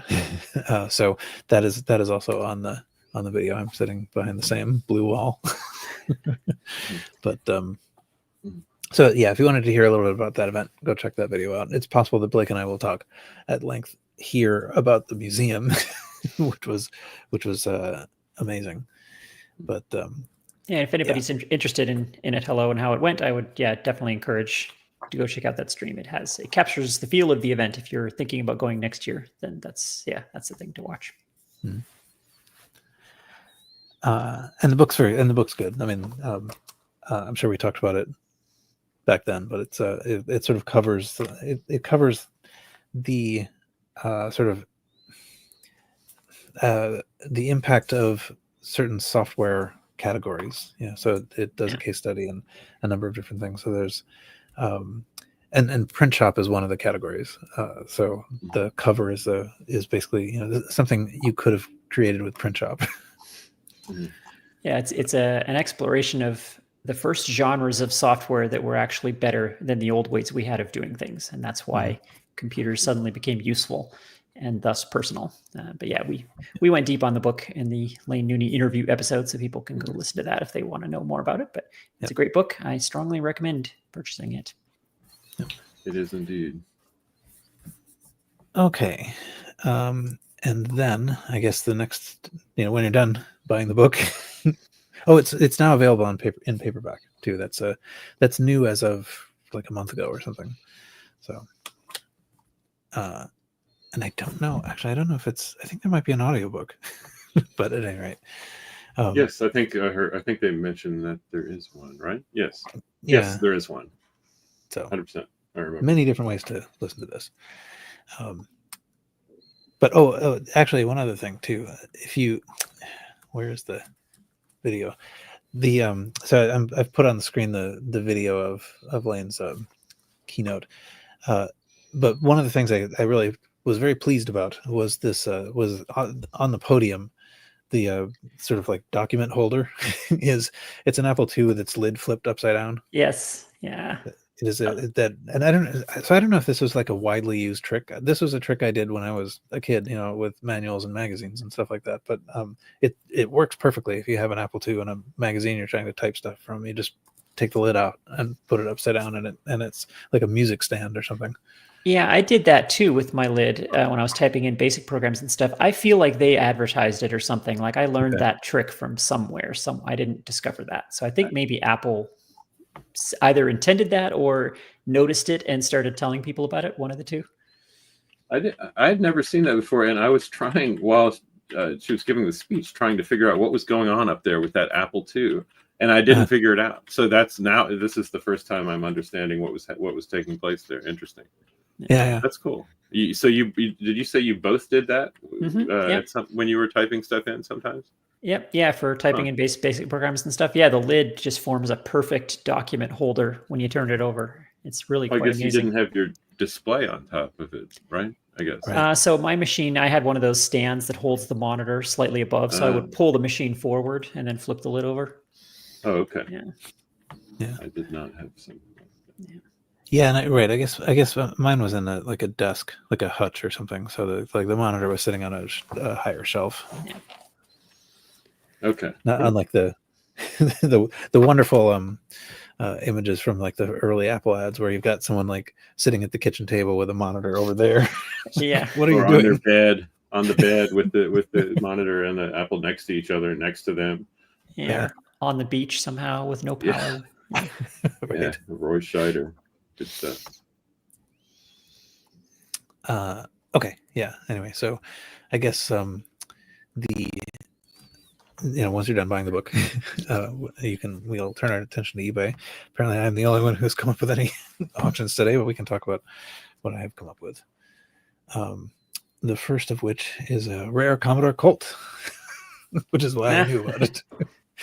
So if you wanted a Commodore Colt, you can have one. That's I don't know why you would. That's weird branding. Why did they name it after a horse? Like that's not on theme with any of their other branding. Commodore Colt. That is kind of strange. It's like something you name a car. It's very weird. Yeah. Or a boat. I think that the Commodore does have some sort of like boat associations. I'm not sure exactly what they are, but maybe not this company, but I know when you search for Commodore, you wind up with a bunch of boat results. Well, yeah, because it's the name of a British naval rank, right? So officer. It's a marine kind of word. Yeah. PC 10.3.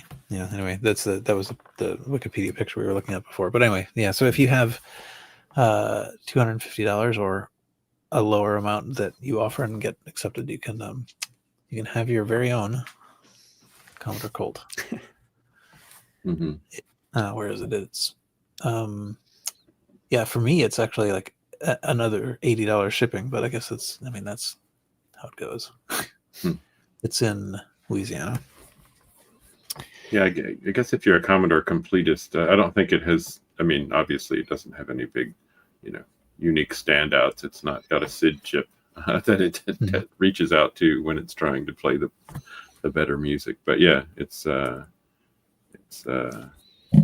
think I saw a number of Commodore typewriters at the System Source last weekend. So why not a PC? DOS PC. Like all of the charm of box PC and none of the Commodore. Yeah. Okay. The next thing, I thought this was kind of interesting. Maybe we have talked about this before. This is a Spectre Video Compumate keyboard add-on for the Atari 2600. So it is something that, like, it gives you a keyboard and BASIC through a cartridge, and sort of makes your 2600, and I guess able to program BASIC. I mean, I don't actually know very much about this, but it seems like it's better. So it also gives me a chance to pull out this dumb thing, which is the Commodore, or the Atari BASIC for the 2600, which there's like special keyboard controllers for, so that you can type. But I mean, I think you actually need to type. Like, there aren't enough buttons for a whole keyboard. So, but there's the BASIC, which you, I think you can maybe write like a 6-line program and run out of memory. Yeah. Or whatever. But so this seems like a better thing, actually. The Spectre Video Compumate, and Spectre Video itself was a computer company. Like, they made computers also, I believe. But anyway, does anyone know anything about this? That's as much as I know. No, the form factor of it is nice. I like the way it sits on top of the heavy sixer, kind of filling up that space that's normally just a blank fake wood panel. It's kind of nice. So I actually have the Intellivision version of this. Intellivision, they made an official version of this, which was exactly the same thing, a cartridge with a crappy version of BASIC on it and a crappy keyboard, and it allowed you to very crappily program 10 lines of BASIC with 16 columns or something just illegible like that. And yeah, just unbelievably useless, and I can't imagine who the intended market for that was. And I don't know why I have it. I don't remember where I got it, but yeah, it's just they're just terrible. They're terrible things. Yeah, I mean, that's interesting. I'm sorry. Fun to maybe just like briefly do a video about how terrible it is, and then what else do you do with it? Yeah, like, it's barely good enough to write 10 print hello go to 10. Like, it can just barely handle that. So even by basic programming standards, what use is that? I don't know. Yeah, it makes me mad how useless they are, and but yet all the game consoles had some version of this stupid thing. I mean, that was the entire Coleco Atom as well, was basically at least that was a decent implementation of the idea. It was a usable computer, barely. But these stupid basic keyboard things were dumb. I guess the companies just didn't know what people wanted, right? People were throwing everything at the wall to see what sticks. And this was maybe what parents would buy. Yeah, that's a good point. That was maybe the rationale. Yeah, make parents feel better about buying the console. Like, so it might just be that knowing this peripheral existed would sell consoles. Like, that might be why Intellivision did it, because Intellivision's branding was very much, we're not just a game console, or we're a game console for smart people, right? That was their Ataris were for dumb people. That was their branding. The subtext was pretty shallow there. They ran entire commercials that were basically like, they were like the Mac PC commercials, like, look how dumb the other guy is. They were very much that feel. It was not subtle, right there in the name, even in television. But maybe they made the peripheral just so that parents would buy the machine with the comfort of knowing, oh, well, we'll buy that keyboard later if little Billy decides that he likes this thing or whatever. and then little Billy will be a lawyer or whatever. Well, the British did it better. They didn't call each other dumb. They just had Clive leaping over all the other people's computers in their ads, so that was fine.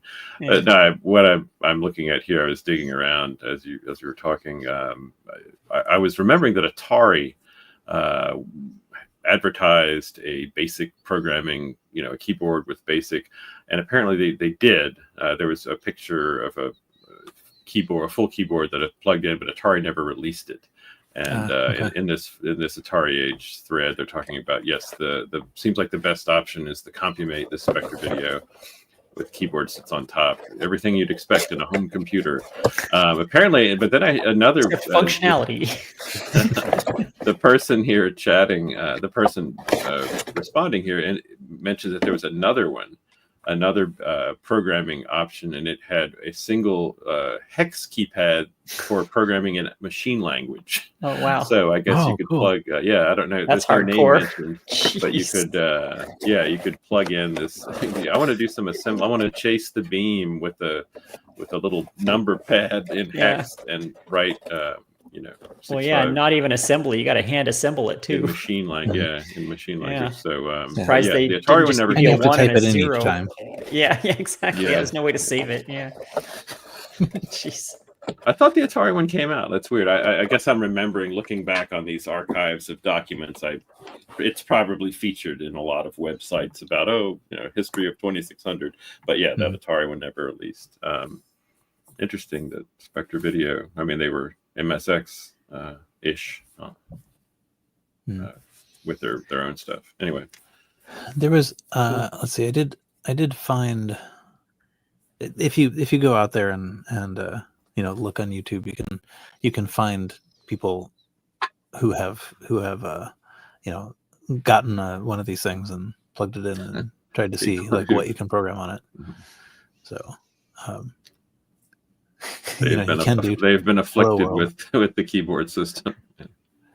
I see that, and looking on the stream, apparently like the print token it's in fact it's like you don't type print.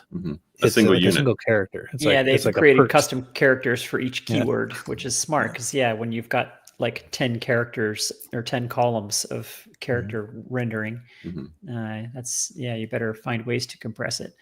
Yeah, certainly an interesting artifact to be sure. Yeah, but it is really just like a piece of content in the modern age. Yeah, exactly. Yeah.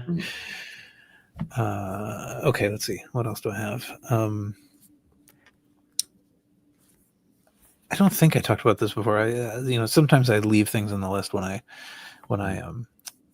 didn't get to them. But did we actually talk about the Quantum Link software? I feel like we've talked about this. Yeah. Okay. Anyway, well, here it is again. Then Quantum Link was a thing. Yeah, we've certainly. I remember talking about the service. I don't know I don't remember us talking about this particular package, but that might be me. I think that was what I thought was interesting. Was just like if you wanted to the whole thing, this is what you got, including with the disk, and a little overlay for your. Let's see. Yeah, I guess the Commodore had it.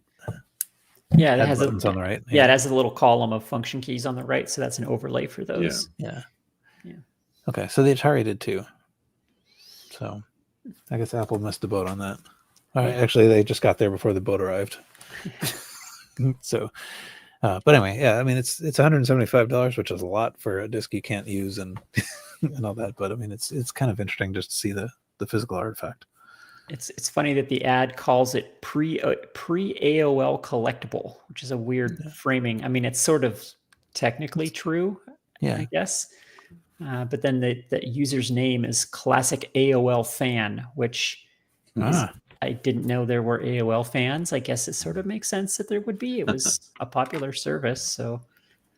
Yeah. Well, Quantum Computer Service, as we know, became America Online. Yeah. That's interesting. So I guess the angle this person came from is, you loved AOL. This is how they started. It's that's what I was getting at. Yeah. Yeah, this person doesn't appear to be a Commodore fan. They appear to be an AOL fan, and they're coming at it backwards as an interesting historical artifact. And Yeah. kind of like modern Mac people who are nostalgic for early Macs and think Apple IIs are some form of early Mac. Like that. That's kind of the angle here. It seems like. Yeah.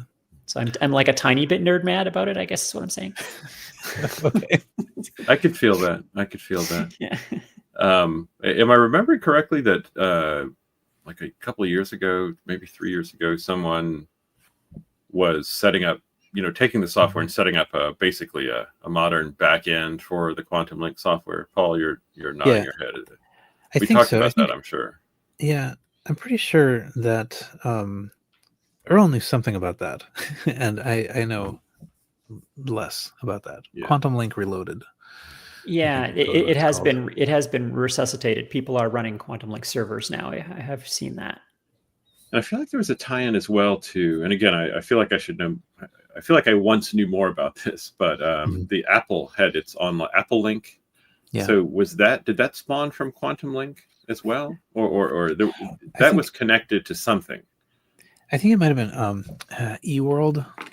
Yeah, it was a thing that's sort of related to Quantum Link and AOL. But but there is something called Apple Link, and I don't know how that fits in. Yeah, eWorld, eWorld got absorbed into AOL or something like that. Yeah, it was somehow tangentially related to AOL's start. Okay. Okay, let's see. So I thought this was, what we're looking at here is Lodestar, the Commodore 64 magazine on disc. This particular one is number 25. That's a good name for a Commodore magazine. Lodestar? Yeah, Lodestar. Yeah. It is. But let's see if I can find anything that, if I zoom in. Because just to add context, because Lodestar is also an astronomical phenomenon. It's a type of star, but they've of course spelled it LOAD, so it's Lodestar. Yeah. Anyway, I like it. What is it, like Lodestar, comma 8, comma 1? Yeah, exactly. Yeah, because star is the special file name for the file listing, if I'm not mistaken. Or it's just loading the first file on the disk because it's star, and that's always the file listing. I forget exactly the logical reason for it, but Commodore, everyone is screaming at their podcast players right now. I'm sorry, we have no Commodore people today. But so the thing that made me think this was interesting was that there is. So I'm pulling out some arbitrary issue of soft disk, which is it's the Apple version of the same thing. So Lodestar is just kind of like it's a funny alternate universe thing for me, because it looks just like the soft disk. It does, yeah. It looks exactly like it, yeah. But and it is, yeah. So it's published in Shreveport, Louisiana, just like the Lodestar is. But are they the same people? Well, it's got to be. Yeah, it's because it's the same packaging and the same graphic layout and everything. Right. So yeah, it must be the same company. Yeah. So anyway, I thought I find this kind of stuff interesting when like there are things that are just like what you know, except they're for the other platforms. I never came across them. Yeah. This sort of, I have a similar feeling about the so Soft Talk magazine was a big deal for the Apple II, sort of like industry, technical, did a bunch of stuff. But there's also Soft Talk for the IBM PC, which looks just like Soft Talk, except it's not about apples, and it's super weird. Yeah. I always felt that way about Compute Gazette. There was Compute Magazine, which was general, and then they had a Commodore 64 specific spin-off called Compute Gazette. But they look the same. The branding is identical, and the layout and fonts and everything. So I would go to the library. The school library had Compute Magazine to go read it, and I'd pick up the Gazette one by accident and just be like, "Why is this all Commodore stuff?" And I'd be a little bit nerd mad about that. Yeah. By the way, Compute's Gazette. I didn't put that in the news, but Compute's Gazette has relaunched. I think it's so Compute. How did this work? Compute was general. Compute's Gazette was Commodore 64 specific. Someone, I guess, either with permission or with rights that they had all along or something have Mm. decided have like started republishing under the name Compute's Gazette, but with the kind of more general flavor of compute.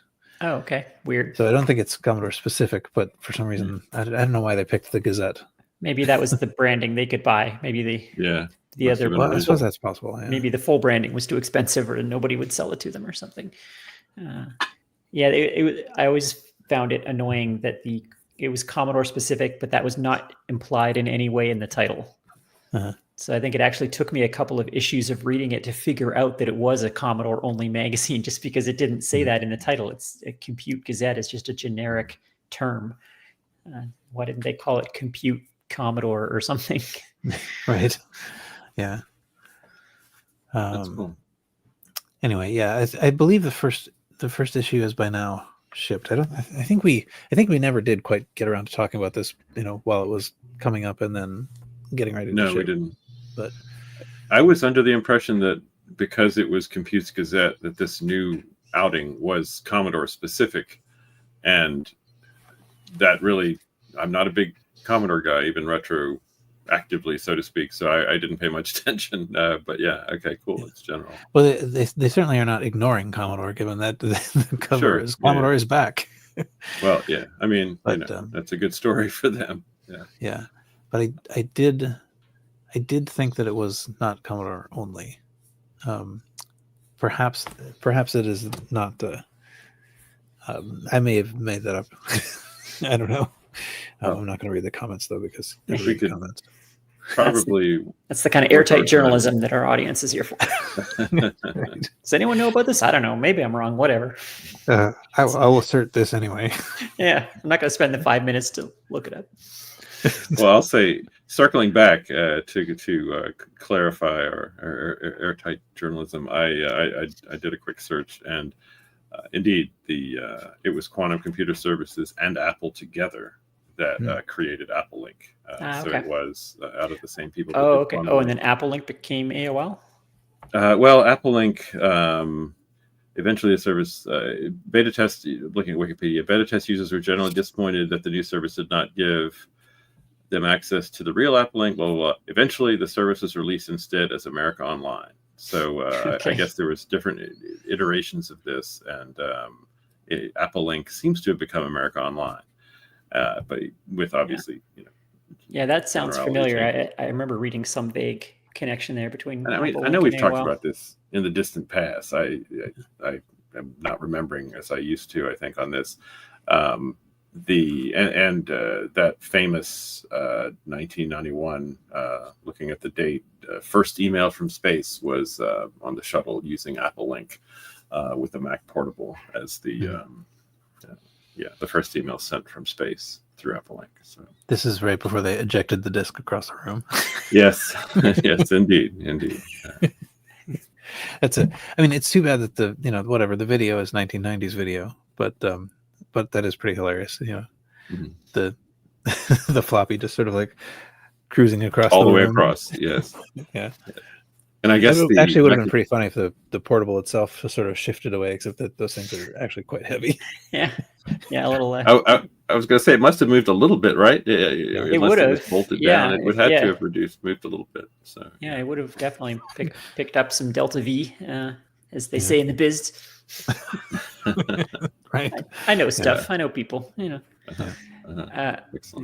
I wonder how well the trackball works in 0G, because it would kind of be floating like near It's the got a little play rollers. to it. Yeah, Yeah. like it kind of relies on gravity to sit down on the little rollers. So I wonder how well it would work. If you had one of those mouse system A+ mouse mice, you'd have to keep it pressed against the pad. Yeah, well, when you let go, Of course, I guess that would also happen with a ball mouse against any surface in zero gravity. So sorry, that was unnecessary. But when you take your hand off the trackball, it would kind of drift, like it would move on its own. So while you're typing, the mouse pointer would be just kind of like drifting around on the screen, which would be super annoying. Yeah. Space is spooky. Yeah. But you can have one of those little like CDEVs or whatever they are. No, inits. I don't know. That's an extension that will like have little eyes that will follow the cursor around, so at least you can find it again. You can know where it is. Yeah. Excellent. I think we all installed that at some point. Yeah. Okay. Anyway, I'll think I will leave my eBay auctions there. That's good enough. So I guess that means we are at already the point of closing discussions. So Blake, you have any closing thoughts? Anything you did in the last weekend? Last weekend, I would encourage people to, as we mentioned earlier, take a look at that podcast that we did yesterday about the show. Kind of looking back, the museum was incredible. It's just shocking to me that I lived quite a few years just about an hour and a half away without ever having known it existed, and obviously not having visited. So I do intend to make my way back there. Certainly next year, but also I think I'll probably have visited before that just to see, kind of check it out a little further. Maybe take my daughter. We'll see. But and while I was there, actually, it was a great time. And again, the weekend was my first in-person show, first in-person Apple show, and it was awesome. It was I expected it to be good. It was more enjoyable than I expected, even. So everything was great. Nice to meet all the people. But I will say, when I was there, I picked up there was the vendor room with the free table and things for sale, the swapping things. I purchased a monitor. I've always wanted an Amber display. I've never had one. So I picked up an Amber monitor, and I am now trying to, actually, they should have arrived probably while we're recording this podcast. I needed a longer screwdriver. There's a vertical linearity issue with that 1986 screen. Text is crunched down, compressed at the bottom. And looks like it has a vertical linearity potentiometer on the board, even though probably it's out of phase because of drifting caps. But I'm going to open it up and try to adjust it and see. I don't have a real reason to use it, but I put a little table next to my Apple IIe setup, and I'd like to have it there as an alternate occasional display, just to, when I'm BBSing or something. I love Amber displays, and I don't really have one. Actually, my sister-in-law's father gave me his old PC. What is it? The IBM portable. I don't know what the name. IBM convertible. No, not the convertible. It's the big one. The first portable. 5155, I think. 5155, and it has an Amber display. I have not had the time to crack it open. It's in the case. That'll be an adventure for another time. But that does reportedly have an Amber display as well. But I had forgotten about that. But I think Amber's so great. I love Amber. It's I have so a nice. single Amber monitor, but yeah, I mean, I'm keeping that one out. My dad's first business computer that he bought for his vet clinic was an XT clone with an Amber screen, and so I played a lot of Sierra games on it, Police Quest and Space Quest and so on, all that stuff that was PC only, at least at the start. And I would ride my bike over to his vet clinic when it was closed and play Police Quest on an Amber screen. I have fond memories of that. There's something about them that's nice.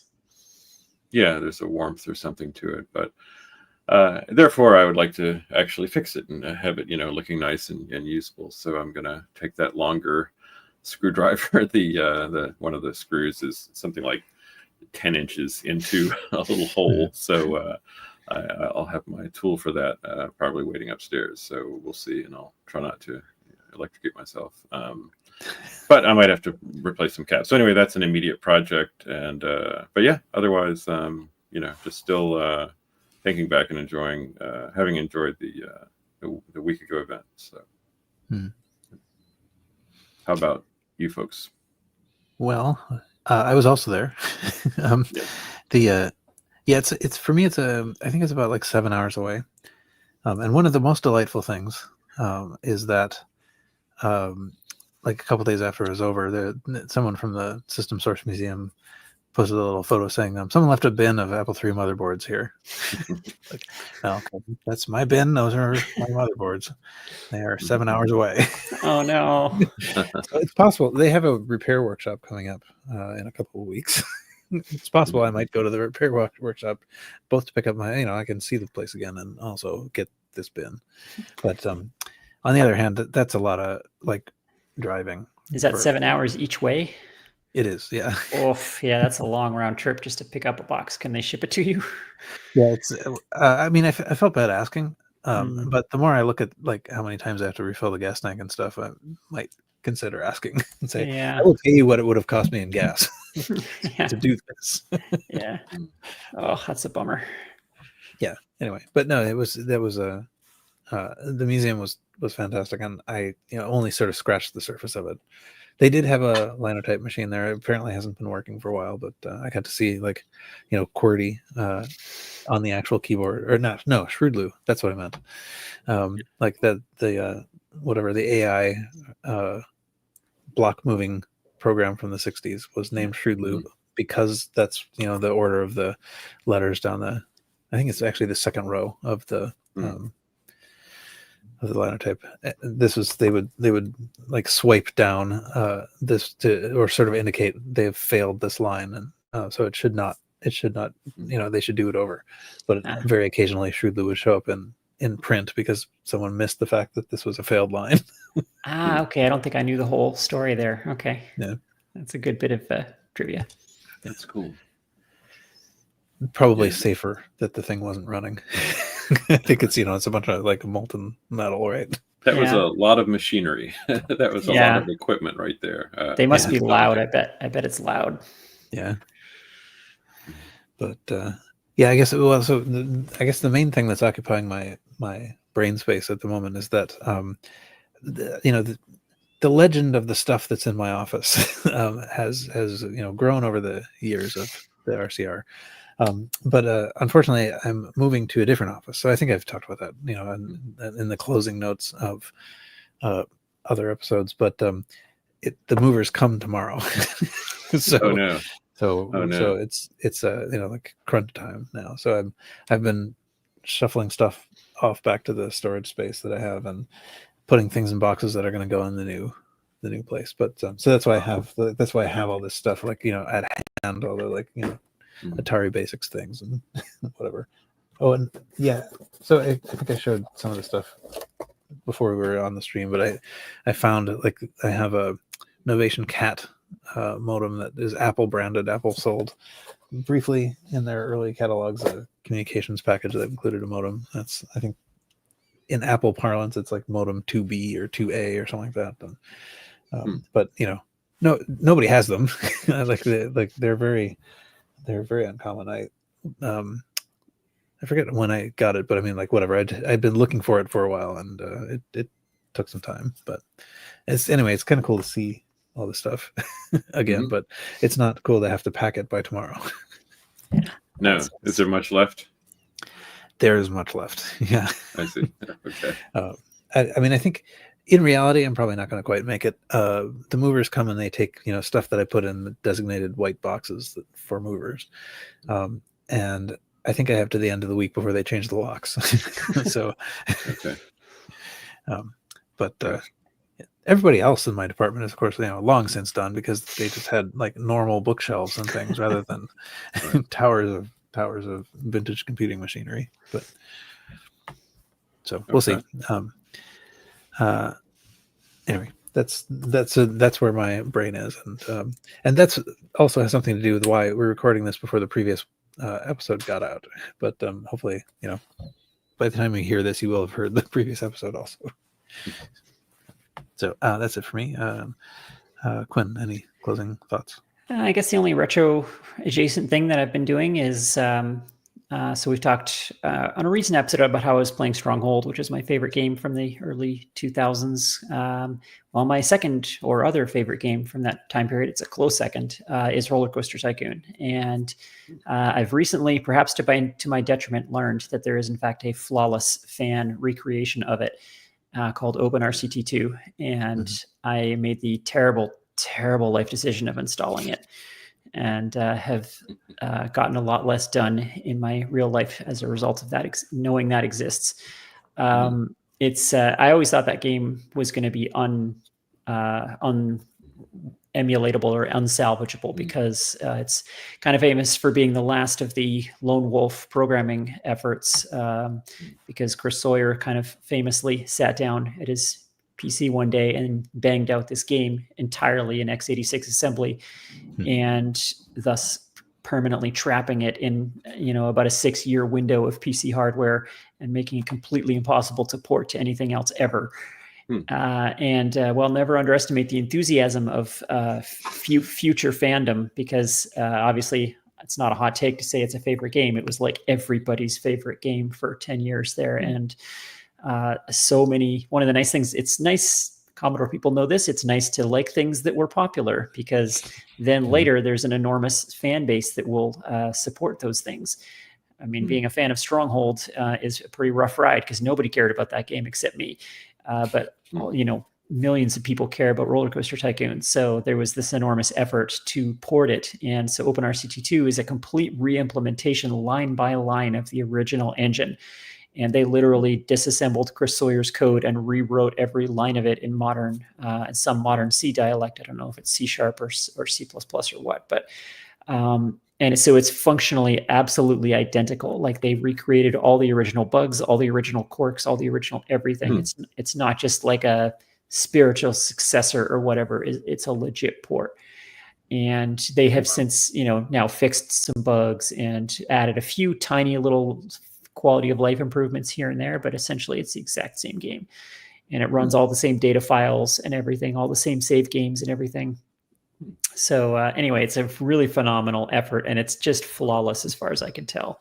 It takes a little bit of effort to get it installed, because it does require the original game files from the original CD, which of course you can get, much like a ROM emulator. It's technically illegal, but of course you can get them. There are a version of them are available on archive.org, although it does take some fiddling to make it all work out just right. But so it's a little bit of effort to get it running. But once you're there, it's flawless, and it runs full screen on any modern machine. No weird rendering problems or anything. It's so fast. It's like 100 times as fast as the original was. So you can speed up time any amount that you want. And I don't know, it's just incredible. So if you're a fan of that game, strong recommend. Yeah. Or strong anti-recommend if yes, you're a fan of that game and of productivity. Yeah, steer clear. Yeah. This is a game that I loved so much that I actually kept a busted old PC laptop in my closet just to play it. I was working at Bungie at the time, and someone was throwing out some crappy PC laptop, and I asked if I could have it, and I brought it home and just to play that game on, because I never had a PC. I was never a PC person, but I kept that laptop around, moved it through like 3 different apartments just so I could play that game occasionally. So yeah, I love it so much. But it's great. And that's it. I don't know if 2000 video games is retro enough, but that's what I've been doing. Well, so what, a quarter century ago, right? Feels kind of retro to me. Yeah, I feel like it should qualify. And it was kind of a retro game when it came out. I mean, this was deep into the 3D era at this point, and it was kind of retro in that it was 2D isometric graphics, which is part of what I love about it. The 2D isometric stuff ages so much better. Like, it still looks just as cute and charming as it did 25 years ago, whereas all the like 90s and 2000s 3D stuff just looks like garbage now. Like, I mean, it looked like garbage at the time, but people were okay with it because it was new garbage. But now it's not. And boy, that 3D stuff ages badly. It really does. But that's it. All right. Well, that's good. I guess we have made it. So that's it for the show. You can find show notes for all the RCR shows at rcrpodcast.com. You can find lo-fi episodes and more via Gopher at rcrpodcast.com. Though I think I mentioned before, we don't, the lo-fi MP3s are not presently available just because some bot wanted them very badly, and it caused us a very large bandwidth cost, but still working on that. Hopefully that'll come back at some point. Anyway, you can discuss the show in the forums at forum.vcfed.org somewhere. You can follow RCR on Mastodon. We are podcasts.social. We are at RCR podcast at podcasts.social. Not sure exactly how you're supposed to read a Mastodon name, but anyway, at RCR podcast, podcast.social. We're on Blue Sky at rcrpodcast.com. You can join our Facebook group at facebook.com/groups/rcrpodcast. You can send feedback to feedback@rcrpodcast.com. And I guess you can write a review on iTunes if you wish. And until next time, Retrocompute. I'm tired of waiting. Yeah, that's right. Just going for it now. Yes. Okay, sounds good. And actually, I got to go pack. All right. All right. Well, good luck with that. Yeah, thanks. Anyway, thanks, YouTube. Yep, bye, YouTube. See you next time.